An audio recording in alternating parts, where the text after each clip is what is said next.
ፋክተር አፌክቲንግ ዘ ሬት ኦፍ ኬሚካል ሪአክሽንስ አንድን ኬሚካል ሪአክሽን አፌክት ሊያደርጉት የሚችሉት ነገሮች ምን ምን ናቸው? እነዚህ ፋክተር አፌክቲንግ ሬት ኦፍ ኬሚካል ሪአክሽን የምንላቸው እንግዲህ 4 ወይም 5 ፋክተሮች አፌክት ያደርጉታል። የመጀመሪያው ቴምፕሬቸር፣ ዘ ሰከንድ ኮንሰንትሬሽን፣ ሶስተኛ ሰርፌስ ኤሪያ፣ አራተኛ ካታሊስት። እነዚህ በምናይበት ሰዓት ፋክተር አፌክቲንግ ሬት ኦፍ ኬሚካል ሪአክሽን እንዴት ነው አንድን ኬሚካል ሪአክሽን አፌክት ሊያደርጉት የሚችሉት? የመጀመሪያው ኔቸር ኦፍ ዘ ሪአክታንት ነው። እንግዲህ ኔቸር ኦፍ ዘ ሪአክታንት እንዴት አፌክት ያደርጋል አንድ ሬት ኦፍ ሪአክሽንስ? እንግዲህ ዘ ሬት ኦፍ ዘ ሪአክሽን ዲፔንድ ኦን ዘ ኬሚካል ኔቸር ነው። ኔቸር ማለት ለምሳሌ እዚህ ላይ ሶዲየም ፕላስ ኤክቶ ብንል ምን ይፈጠርላቸዋል? እዚህ ላይ ሶዲየም ሃይድሮክሳይድ ፕላስ ሃይድሮጅን ጋዝ ይፈጠርናል። ይሄ ሪአክሽን ምንድነው? ፋስት ሪአክሽን ነው። ለምን ፋስት ሪአክሽን አልነው? ሶዲየም አልካሊ ሜታል ነው። እነዚህ አልካሊ ሜታል ስለሆኑ ከውሃ ጋራ በከፍተኛ ደረጃ ሪአክት የሚያደርግ ይችላል። ሁለተኛ ለምሳሌ ካልሲየም ፕላስ ኤክቶ ብንወስድ እዚህ ላይ ምን ይፈጠራል? እዚህ ላይ ካልሲየም ሃይድሮክሳይድ ይሄ ቤዝ ነው። ይሄም ፕላስ ሃይድሮጅን ጋዝ ይመረትናል። ይሄኛው ሪአክሽን በምናይበት ሰዓት ስሎ ሪአክሽን ነው። እንግዲህ ካልሲየም እዚህ ላይ ስታዩት አልካሊ እርዝ ሜታል ነው፣ ግሩፕ 2 ነው። ይሄኛው እንደገና ሶዲየም አልካሊ ሜታል ነው፣ ግሩፕ 1 ነው። ግሩፕ 1 ኤሌመንቶች ከውሃ ጋር በፍጥነት ሪአክት ያደርጋሉ፣ በጣም ፈጣን ሪአክሽን ይሰጣሉ። ግሩፕ 2 ኤሌመንቶች ወይም አልካሊ እርዝ ሜታል የሚባሉት ከውሃ ጋር ለስ ሪአክቲቭ ናቸው፣ ስሎ ነው ሪአክሽን ናቸው። አንደኛው ኔቸር ነው። ለምሳሌ ኮፐር ብትወስዱ ኮፐር ፕላስ HCl ብንባል ኖ ሪአክሽን እንላለን። ለምንድን ነው ኖ ሪአክሽን ያልነው? ኮፐር ከአሲድ ጋር ሪአክት አድርጎ ሃይድሮጅን ዲስፕለስ ማድረግ ስለማይችል ኔቸሩ ኖ ሪአክሽን አይካሄድም። አንደኛው እንግዲህ ፋክተር አፌክቲንግ ዘ ሬት ኦፍ ኬሚካል ሪአክሽን የሚባለው ኔቸር ኦፍ ዘ ሪአክታንት በዚህ መሰረት አፌክት ያደርጋሉ ማለት ነው አንድን ሪአክሽን። ለምሳሌ ግሩፕ 1 አልካሊ ሜታሎች ሃይሊ ሪአክቲቭ ናቸው። ግሩፕ 2 ስንመጣ ለስ ሪአክቲቭ ናቸው እና እነዚህን በምናይበት ሰዓት ኮፐር ግን ስንመጣ በአብዛኛው ኮፐር ዲብሎክ ኤሌመንት ነው። ይሄ ኮፐር በምናይበት ሰዓት ከአሲድ ጋራ ለስ ሪአክቲቭ ነው፣ ሃይድሮጅን ዲስፕለስ ማድረግ አይችልም። ሁለተኛ ፋክተር አፌክቲንግ ስንመጣ እንግዲህ ሰርፌስ ኤሪያ ነው። እንግዲህ ሰርፌስ ኤሪያ ኦፍ ዘ ሪአክታንት አፌክት ያደርጉታል። እንግዲህ ሰርፌስ ኤሪያ እንዴት ነው አፌክት የሚያደርጉት ነው? ሆሞጂኒየስ እና ሄትሮጂኒየስ ይባላል። እንግዲህ ሆሞጂኒየስ ማለት ምን ማለት ነው? ሄትሮጂኒየስ ማለት ምን ማለት ነው? ለምሳሌ ሆሞጂኒየስ የሚባለው ዋን ፌዝ ናቸው። የአንድን ሶሉሽን በአይናችንም ሆነ በማይክሮስኮፕ መለየት የማንችለው ከሆነ ሆሞጂኒየስ እንለዋለን። ለምሳሌ ኤርን ብንወስድ ሆሞጂኒየስ፣ ሹገር ሶሉሽን ወይም ሳልት ሶሉሽን ብንወስድ በብርጭቆ አስቀምጬ አንደኛው ብርጭቆ ውስጥ ስኳር አድርጌ አንደኛው ላይ ጨው አድርጌ ሁለቱንም ዲዞልቭ አድርጌ ባስቀምጠው ይሄ ሳልት ነው ይሄኛው ሹገር ነው ብለን መለየት አንችልም። በአይናችንም ሆነ በማይክሮስኮፕ ሶሉሽኑ የማለየው ከሆነ ሆሞጂኒየስ ነው፣ ዋን ፌዝ ነው። ሄትሮጂኒየስን ግን ብንወስድ ዚያር ዲፈረንት ፌዝ ናቸው። ለምሳሌ ብለድን ብንወስድ ሄትሮጂኒየስ ነው። ለምሳሌ አንድ ሰው ብለድ ኤ ነው ወይም ቢ ነው ወይም ኤፒ ነው ወይም ኦ ነው ይባላል። በአይናችን እንኳን መለየት ባንችል በማይክሮስኮፕ ሊለይ ከሆነ ሄትሮጂኒየስ እንላቸዋል። ሄትሮጂኒየስ ናቸው ካል ዚያር ዲፈረንት ፌዝ። ለምሳሌ ሄትሮጂኒየስ ሚክስቸር ስትማሩ ኦይል ኤንድ ወተር ብትወስዱ ኢትስ ሄትሮጂኒየስ እንላቸዋል። ለምን ሌየር ይሰራሉ።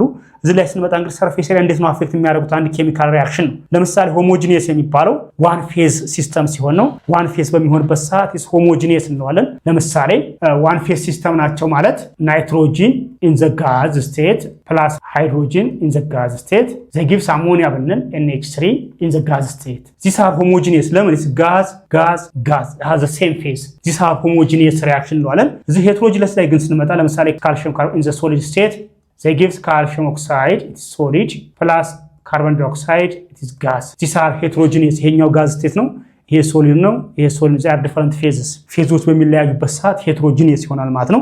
እንግዲህ ሰርፌስ ኤሪያ እንዴት ነው አፌክት የሚያደርገው ነው። እንግዲህ ሰርፌስ ኤሪያ ላይ ስንመጣ ዲፔንድ የሚሆነው ለምሳሌ ካልሲየም ካርቦኔት እንውሰድ። ይሄ ካልሲየም ካርቦኔት ፓውደር ቢሆን ይሄ ፓውደር ሪአክት ዊዝ አሲድ ጋር ሪአክት ብታደርጉት HCl ላይ ምን ይሆናል? ካልሲየም ክሎራይድ ይፈጠርላቸዋል ሲደመር ካርቦን ዳይኦክሳይድ ሲደመር H2O ይፈጠር። ተመልከቱ፣ ይሄ ሪአክሽን ምንድነው? ፋስት ሪአክሽን ነው። እዚሁ ላይ ተመሳሳይ ሆኖ ለምሳሌ ካልሲየም ካርቦኔት ሪአክት ዊዝ ይሄ ካልሲየም ካርቦኔት እዚህ ላይ ምንድነው? ክሪስታል ፕላስ 2 HCl ብታደርጉት ፕሮዳክቱ አይቀየርም። ካልሲየም ክሎራይድ ፕላስ ካርቦን ዳይኦክሳይድ ፕላስ H2O ብለናል። ይሄኛው ሪአክሽን ምንድነው? ስሎ ነው። ለምንድነው? ክሪስታል በሚሆንበት ሰዓት ሃይ ሰርፌስ ኮንታክት ስለማይኖረው ፓውደር በሚሆንበት ሰዓት ሰርፌስ ኤሪያው እየጨመረ ስለሚመጣ ሬት ኦፍ ሪአክሽኑ እያደረገ ይመጣል፣ እየጨመረ ይመጣል ማለት ነው። ፕሮዳክታቸው ተመሳሳይ ነው። ግን ይሄኛው ፓውደር እና ክሪስታል ላይ ስንመጣ ሰርፌስ ኤሪያ አፌክት ያደርገዋል የምንለው ለዛ ነው። ሌላ ፋክተር እንግዲህ የምናየው ኮንሰንትሬሽን።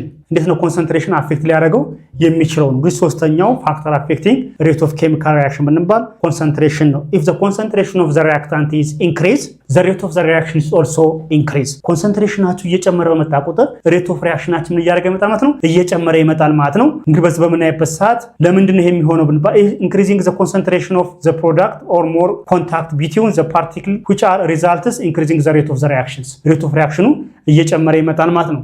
እስኪ ከነዚህ ውስጥ ለምሳሌ ኮንሰንትሬሽን ስንመጣ ዚንክ ብንወስድ ዚንክ ፕላስ ሰልፈሪክ አሲድ ብንል H2SO4 ተመልከቱ። እዚህ ላይ 1 ሞላሪቲ ይሄ 1 ሞላሪቲ ነው። ምን ይፈጠርላቸዋል? ዚንክ ሳልፌት ፕላስ ሃይድሮጅን ጋዝ። እዚህ ላይ ስንመጣ አሁን ለምሳሌ ዚንክ ፕላስ ሰልፈሪክ አሲድ እዚህ 1 ሞላሪቲ ምን ይፈጠርላቸዋል? እዚህ ላይ ዚንክ ሳልፌት ሲደመር ሃይድሮጅን ጋዝ። እሺ ተማሪዎች እዚህ ላይ ሬት ኦፍ ሪአክሽኑ እዚህ ላይ የመጀመሪያው 1 ነው፣ ይሄኛው ግን 2 ነው ሞላሪቲው። እዚህ ላይ የትኛው ሪአክሽናችሁ በጣም ፋስት ይሆን ይመስላችኋል? ኢፍ ዘ ኮንሰንትሬሽን ኢዝ ኢንክሪዝ ዘ ሬት ኦፍ ዘ ሪአክሽን ኢዝ ኦልሶ ኢንክሪዝ ብለናል። ለምሳሌ የሰልፈሪክ አሲድ ኮንሰንትሬሽን መጀመሪያው ሪአክሽን ላይ 1 ሞላሪቲ ነው። ሁለተኛው ሪአክሽን ላይ ዘ ኮንሰንትሬሽን ኦፍ ሰልፈሪክ አሲድ 2 ሞላሪቲ ነው። ፋስት ሪአክሽን የሚኖረው የትኛው ነው ብንባል እዚህ ላይ ስትመጡ እንግዲህ ፋስት ሪአክሽን የትኛው ነው ብንባል ይሄኛው 1 ሞላሪቲ ያለው ስሎ ሪአክሽን ነው። ይሄኛው ግን ምንድነው? ፋስት ሪአክሽን ነው። ለምን? ኮንሰንትሬሽኑ በጨመረ ቁጥር ሬት ኦፍ ሪአክሽኑ ምን እያደረገ ይመጣል? እየጨመረ ይመጣል ማለት ነው። እዚሁ 2 ሞላሪቲ ነው፣ መጀመሪያው ላይ 1 ሞላሪቲ ነው። ሞላሪቲ ማለት እንግዲህ ኮንሰንትሬሽን ነው።